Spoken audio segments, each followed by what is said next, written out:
Bonjour et bienvenue. Aujourd'hui, on se penche sur les documents qui parlent de la domiciliation d'entreprise, spécifiquement à Genève. Oui, on a regardé un peu le cadre légal, comment ça marche en pratique, et puis aussi les aspects, disons, plus stratégiques. Tout à fait. L'idée, c'est de bien comprendre cette démarche. C'est quand même clé pour une boîte qui veut s'implanter officiellement là-bas. Alors, pour commencer simple, la domiciliation, c'est quoi exactement?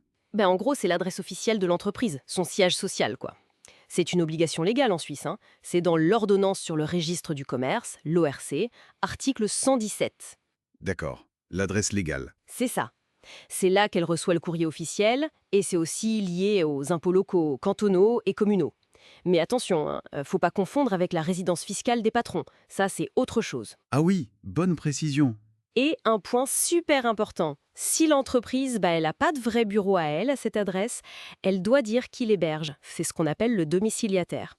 Et ça doit apparaître au registre du commerce, souvent avec la mention co. D'accord, le co, je vois.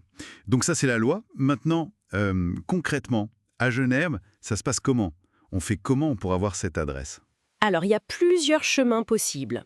L'entreprise peut louer ou acheter ses propres locaux, bien sûr, c'est le cas classique. Logique. Sinon, on peut utiliser une adresse privée. Mais là, attention, il y a des conditions, surtout si on est locataire de son logement. Mhm, j'imagine. Et la troisième option? Eh ben, c'est de passer par une société spécialisée, une société de domiciliation. Souvent, ce sont des fiduciaires qui proposent ça. Elles donnent une adresse et parfois d'autres services avec. D'accord. Ce qui compte, c'est que l'adresse qu'on donne au registre du commerce de Genève, le RC, ce soit une vraie adresse. Physique, complète, pas une simple boîte postale, hein. Faut qu'on puisse la trouver sur une carte. Ok, une adresse localisable. Exactement. Et pour s'inscrire, il faut des preuves. Un accord écrit de celui qui héberge le domiciliataire, donc. Ça peut être un contrat, une attestation, ou alors, si l'entreprise loue elle-même, une copie du bail.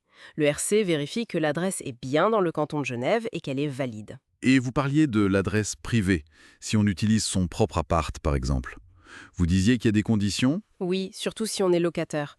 Là, c'est quasi indispensable de vérifier ce que dit le bail. Et très souvent, il faut demander une autorisation écrite au propriétaire ou à la régie. Ah oui, carrément une autorisation. Oui, oui, c'est un point important. On peut avoir des soucis si on ne le fait pas. Vaut mieux être clair dès le départ. Bon à savoir. Donc, ok pour le côté pratique et l'obligation. Mais est-ce qu'il y a des avantages plus stratégiques à choisir Genève spécifiquement? Ah oui, clairement.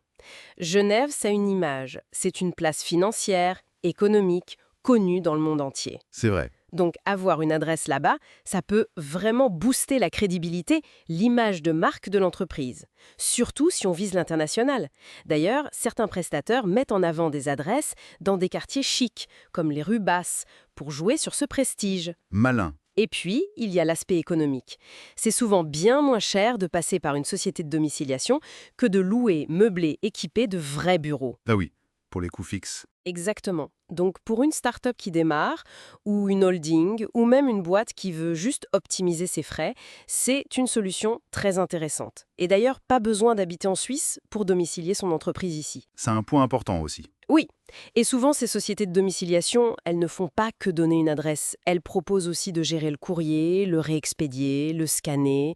Parfois, elles offrent une permanence téléphonique, un coup de main pour l'administratif, ou même l'accès à des salles de réunion de temps en temps. C'est assez complet. Oui, ça peut être un vrai package de services.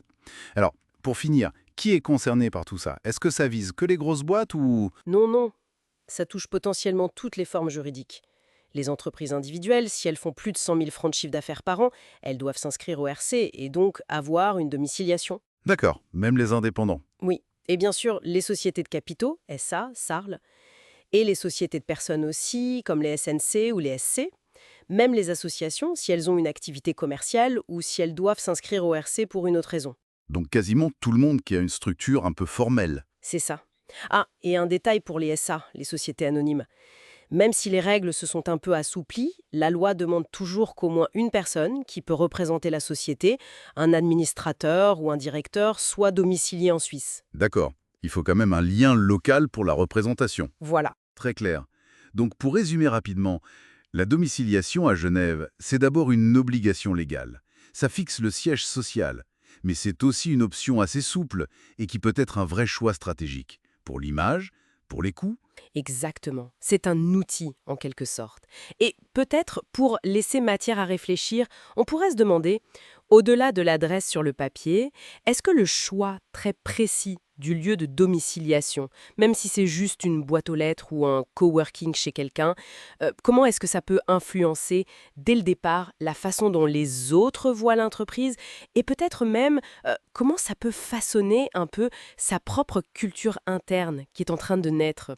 Question intéressante sur l'impact symbolique de l'adresse. Merci beaucoup pour cet éclairage très complet. Avec plaisir.